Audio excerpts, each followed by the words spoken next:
My boyfriend gave me a gift for Valentine's Day, saying that my best friend was pregnant with his child, and then my dad. Hi, everyone.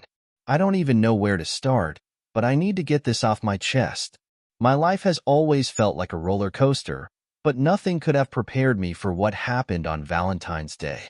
I'm Savannah. My friends call me Savvy, and up until recently, I thought I had it all figured out. Turns out, I was living in a perfect illusion. Growing up in my family wasn't exactly normal. My parents, David and Catherine, built their empire from nothing. I mean, nothing. My dad loves to tell the story of how they lived in a tiny one-bedroom apartment, scraping by while building their business.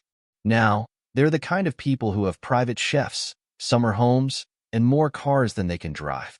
But they never let me forget where they came from, and honestly, I admired them for that. I was not an easy child. Fragile, sick all the time. I swear I spent half my childhood in and out of hospitals. My parents tried to have more kids, but my birth was complicated, and the doctors told my mom she couldn't have any more children. They wanted a son, my dad especially, but instead, they got me. And somehow, instead of resenting me for it, they poured all their love into me. Maybe too much. I never wanted them to see me as weak, so I hid a lot from them.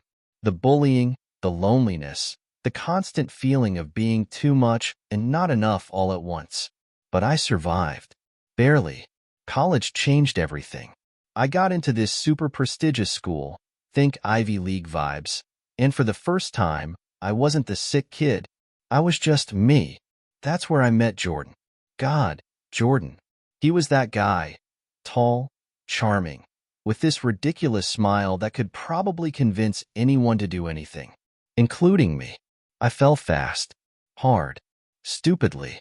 At first, it was like every romantic movie montage you've ever seen. Flowers for no reason, late-night talks under the stars, all that crap. My parents loved him. My best friend, Taylor, loved him. Everyone did. And I thought, this is it.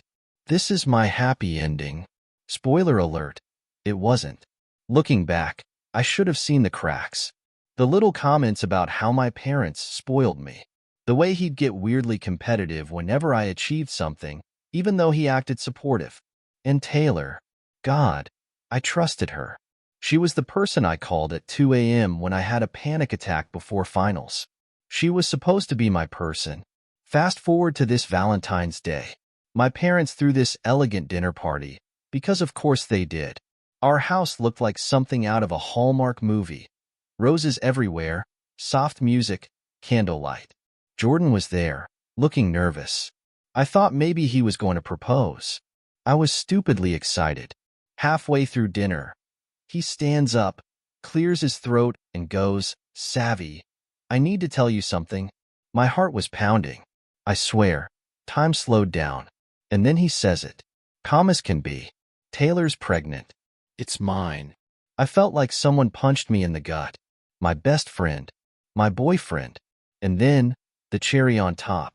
We've been seeing each other for a while now. I couldn't breathe. I couldn't speak. My mom gasped and my dad just sat there, stone-faced, like he was processing data in his head. Jordan kept talking, saying how he never meant to hurt me and how he felt trapped by my perfect life and my perfect family. Taylor just stared at her plate. When I finally found my voice, all I could say was, "Get out." But I didn't have to. My dad, in the calmest voice I've ever heard, said, "Leave. Both of you." Jordan tried to argue. "Sir, please." "No. You've said enough. Get out of my house."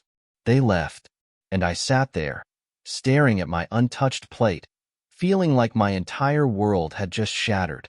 My mom hugged me, whispering, "We'll get through this," but I couldn't even cry. I just existed. Later that night, my dad came into my room. He didn't say much, just, "I'll take care of it." I didn't know what he meant then, but trust me, I found out soon enough. So, after the Valentine's Day disaster, I felt numb. You know that feeling when you wake up and for half a second, everything feels normal, and then it hits you like a truck? Yeah, that was me. Every morning, Jordan and Taylor were gone, but their betrayal echoed in every corner of my mind. I kept replaying moments over and over, wondering how I missed it. The time Taylor canceled our movie night last minute, was she with him?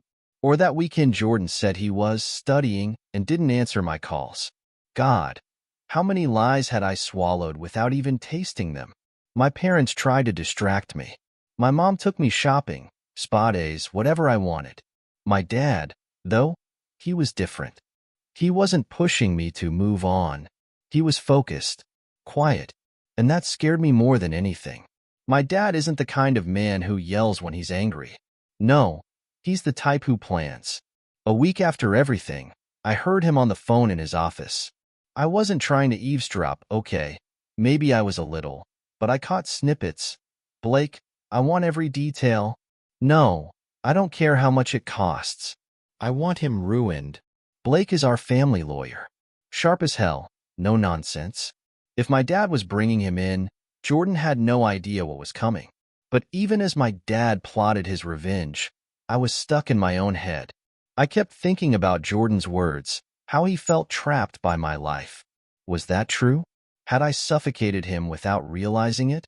I started doubting myself, which is probably the most dangerous thing you can do after being betrayed.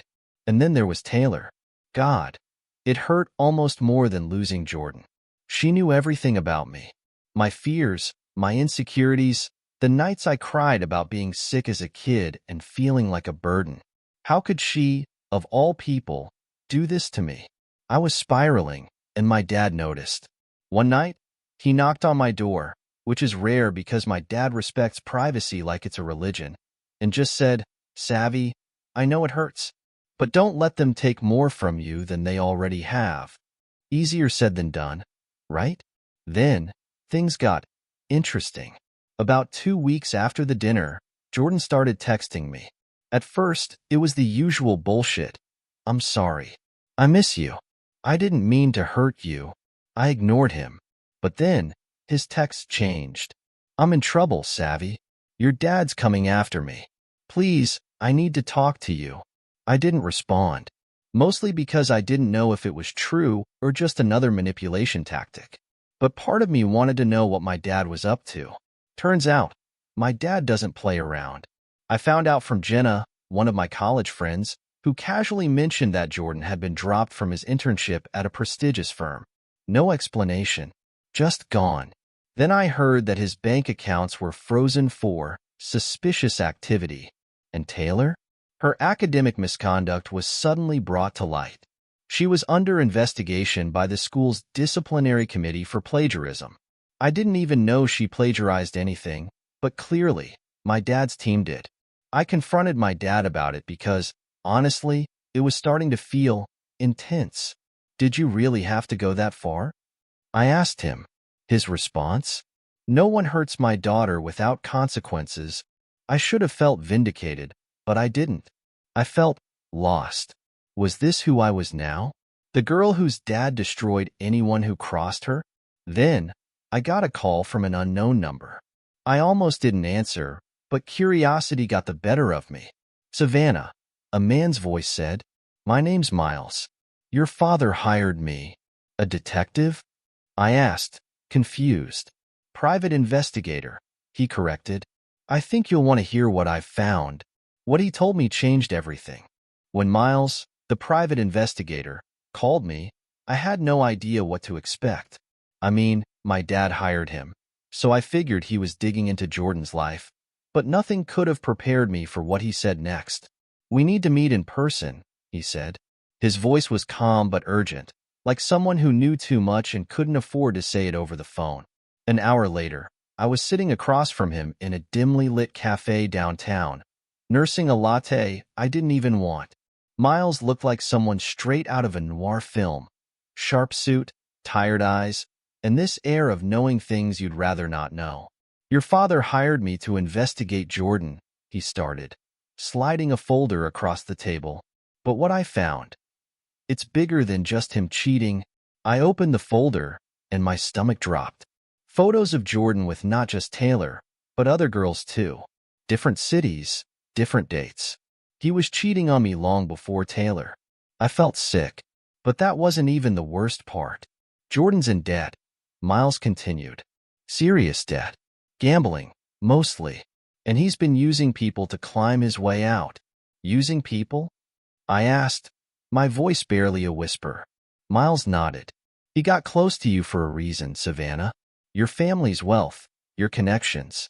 He saw you as a ticket out of his mess. And Taylor? She was a pawn. Easy to manipulate. My hands were shaking. So, none of it was real? I think he cared in his own twisted way, Miles said carefully. But his primary goal was always survival. And he was willing to burn anyone to stay afloat. I left that meeting feeling like my entire relationship had been a lie. Not just because of the cheating, but because I was never really loved. I was a means to an end. It hurt more than I thought it would. That night, my dad found me in the library. My favorite room in our house, filled floor to ceiling with books I used to escape into when the real world got too harsh. I know what Miles told you, he said softly. Did you know? Before you hired him? I asked, bracing for the answer. I suspected, my dad admitted. Jordan's actions never sat right with me, but I wanted to trust your judgment. Until I couldn't. I wanted to be angry at him for not telling me sooner, but honestly, I was just tired. Tired of being blindsided. Tired of feeling stupid. And then, as if the universe thought I needed more chaos, Taylor texted me. Please, I need to explain. Can we talk? Against my better judgment, I agreed. We met at this quiet park where we used to hang out in high school, back when life was simpler and betrayals felt like plot lines from teen dramas, not my actual reality. I'm sorry, Taylor whispered, tears streaming down her face. I never meant for this to happen. Really? Because sleeping with my boyfriend seems pretty intentional. I shot back, my voice colder than I expected. She flinched. It wasn't supposed to be like this. He manipulated me, savvy. He knew exactly what to say, how to make me feel seen. And I was stupid enough to believe him. Why didn't you just tell me? I asked, my voice cracking. I would have listened. I would have helped you. I was ashamed, she admitted. And by the time I realized how deep I was in, it was too late.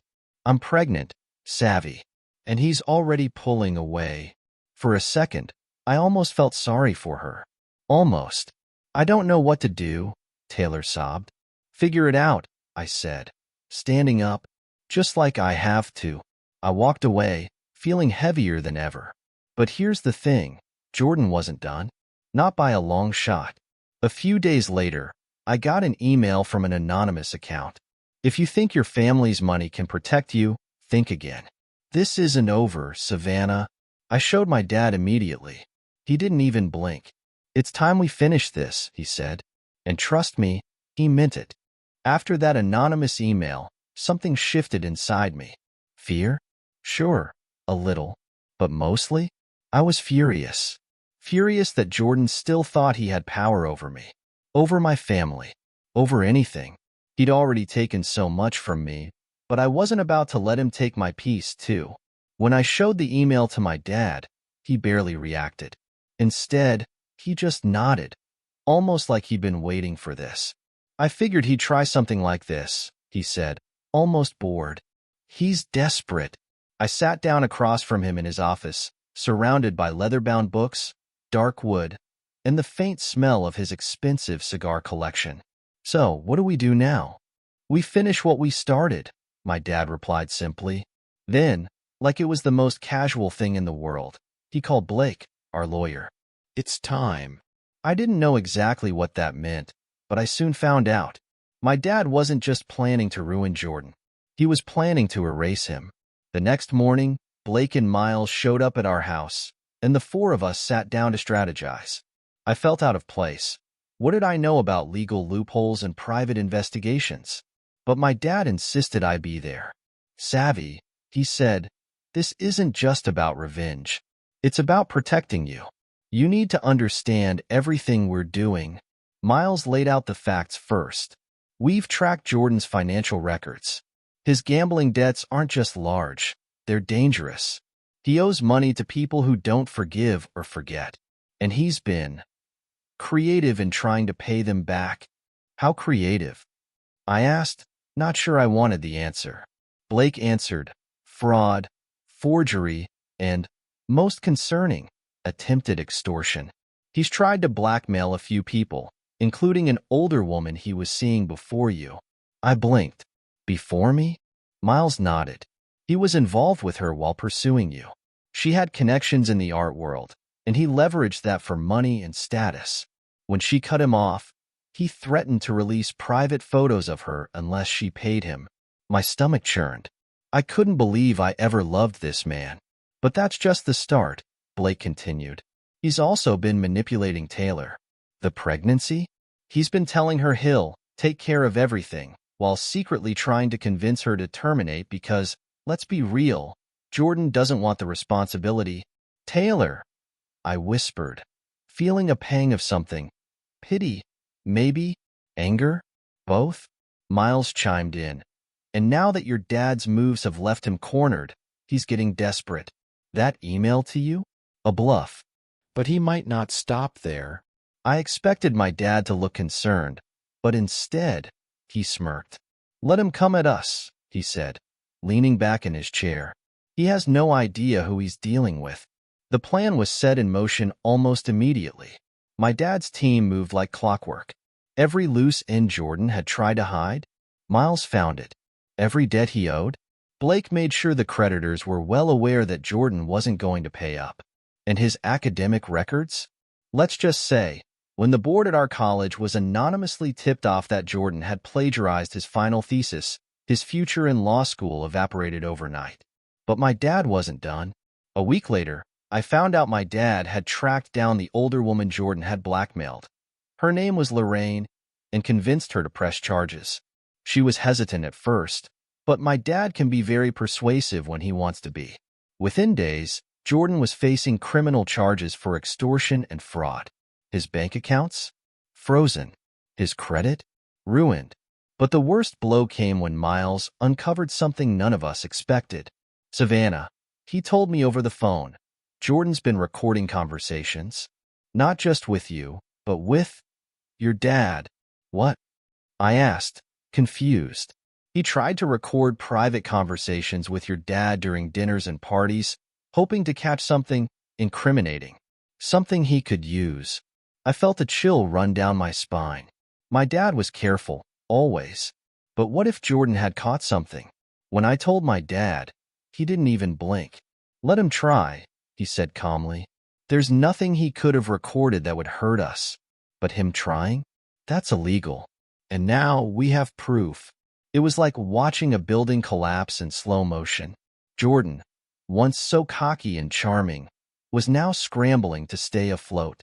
He reached out to me again, this time through a mutual friend, begging for a meeting. I agreed, not because I wanted to see him, but because I wanted closure. And maybe, deep down, I wanted him to see that he'd lost.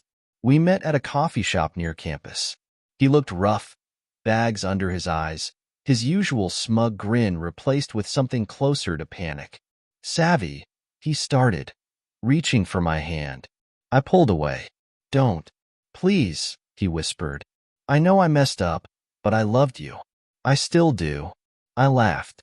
I couldn't help it. Loved me? Jordan, you used me. And now that everything's falling apart, you want me to save you. His eyes filled with fake sincerity, the same look that once made me melt. I was stupid, but you know me. I'm not a bad person. I leaned in, my voice low. No, Jordan, you're not a bad person. You're worse. You're selfish, manipulative. And now, you're done. As I walked out, I felt lighter, stronger, and ready for what came next. Because this wasn't over yet. I thought walking away from Jordan at that coffee shop would be the end. I thought I'd close that chapter and move on. But life, as I've learned, loves to throw curveballs when you least expect them. It started 2 days after our meeting. I was sitting in my room, trying to focus on a paper that was due, when my phone buzzed. A message from an unknown number. You think you've won? This isn't over. You'll regret ever crossing me. My heart skipped a beat. Jordan. Again. I wasn't scared. Not exactly. Not with my dad's army of lawyers and private investigators. But the audacity of it all? It was exhausting. I decided not to tell my dad right away. He had done enough for me. I wanted to handle this one on my own. Big mistake. The next day, I got a call from Jenna, my closest friend at college. Savvy, are you okay? She asked, her voice trembling. Yeah, why? I asked, confused. Have you seen the video? What video? Check your email, she whispered. I'm so sorry. I hung up and rushed to my laptop, dreading what I was about to see. And there it was in my inbox. No subject line, no sender name, just a link. I clicked it. It was a video of me. From months ago, Jordan and I were in my room, laughing, kissing, and then, well, it got intimate. I felt my entire body go cold. This wasn't just a private moment. It was something Jordan had recorded without me knowing. The video ended with a text overlay. Rich girl thinks she's untouchable. Let's see how perfect she is now. I couldn't breathe. My hands shook so violently I almost dropped my laptop. How could he do this? How could someone I once loved violate me like this? Tears streamed down my face as I called my dad. The second he heard my voice, he knew something was wrong. Savvy, what happened? I told him everything, choking on my words. Silence filled the line for a moment before my dad spoke, his voice calm but lethal. I'm on my way. Within hours, Blake, Miles, and my dad were in our living room, strategizing like generals before a war. My mom sat next to me, holding my hand tightly, whispering that everything would be okay. Miles broke the silence first. We can track the source of the video, he said. We'll find out who posted it. It's Jordan, I whispered. It has to be. Probably, Blake nodded. But we need proof. And once we have it, we'll sue him for everything he has left. My dad leaned forward. No, suing isn't enough. I want him destroyed. I'd never seen him like this. My dad, always composed, always in control, was furious in a way that was almost frightening. But a part of me was grateful. He was fighting for me when I didn't have the strength to fight for myself. Over the next few days, things escalated fast. The video spread like wildfire. Whispers followed me everywhere on campus. People who used to admire me now looked at me with pity or judgment. Jordan had taken more than my privacy. He had taken my dignity, but he underestimated me. And my family. Miles, being the genius he is, tracked the source of the video. And surprise, surprise, it wasn't Jordan directly. It was Taylor. Yeah, Taylor. I couldn't believe it. I thought she was just another victim in Jordan's web. But no. She had sent the video to someone who posted it anonymously. When we confronted her, she was unapologetic. Why should you have everything? She spat. Your perfect life, your perfect family, your endless money. I was tired of living in your shadow. Taylor, I whispered, trying to process the betrayal. I loved you like a sister. Well, maybe I didn't want to be your sister, she snapped. Maybe I wanted to be you. Jordan might have started the fire, but Taylor poured gasoline on it. But here's the thing. They both underestimated one crucial detail. My dad doesn't lose. Within a week, Blake filed lawsuits against both Jordan and Taylor. Revenge porn, defamation, invasion of privacy. The list was long. And with my dad's resources, there was no way they could fight back. But that wasn't all. Miles uncovered that Jordan had been blackmailing other students, too. Rich kids with secrets. And once that came to light, more victims came forward. Jordan's reputation was beyond ruined. He was expelled from our college, facing multiple lawsuits and drowning in debt. He tried to leave the city, but Miles tipped off his creditors. Jordan was trapped. As for Taylor, her academic misconduct was the least of her worries now. She was facing criminal charges for distributing private content without consent. Her dreams of a high-powered career? Gone. But even after all that, I wasn't okay. Not yet. One night, I found my dad in his study, staring at an old photo of me as a little girl. "Dad," I said softly. He looked up, his eyes full of pain. "I'm sorry, Savvy." "Why?" "I should have protected you better." I walked over and hugged him tightly. "You did. More than anyone else ever could." He kissed the top of my head. "I'll always protect you." "I know," I whispered. "But now, I need to protect myself." The next day, I withdrew from college. Not because I was giving up, but because I needed time to heal. I started therapy, focused on my mental health, and began working with organizations that help victims of digital abuse. Months passed. The lawsuits dragged on, but I stopped following every detail. I was moving forward. Then, one day, I got an email. From Jordan. "I lost everything. Are you happy now?" I stared at the screen for a moment before replying. "I'm not happy because of what you lost. I'm happy because of what I found, myself. Goodbye, Jordan." And with that, I blocked him. This isn't a story about revenge. Not really. It's about survival. It's about realizing that even when people try to break you, you can still rise from the ashes. And I did. If you found this story gripping, share your thoughts in the comments. Have you ever faced betrayal like Savannah's? What would you have done in her place? Let's discuss. And don't forget to upvote if you enjoyed the ride. Your support means everything.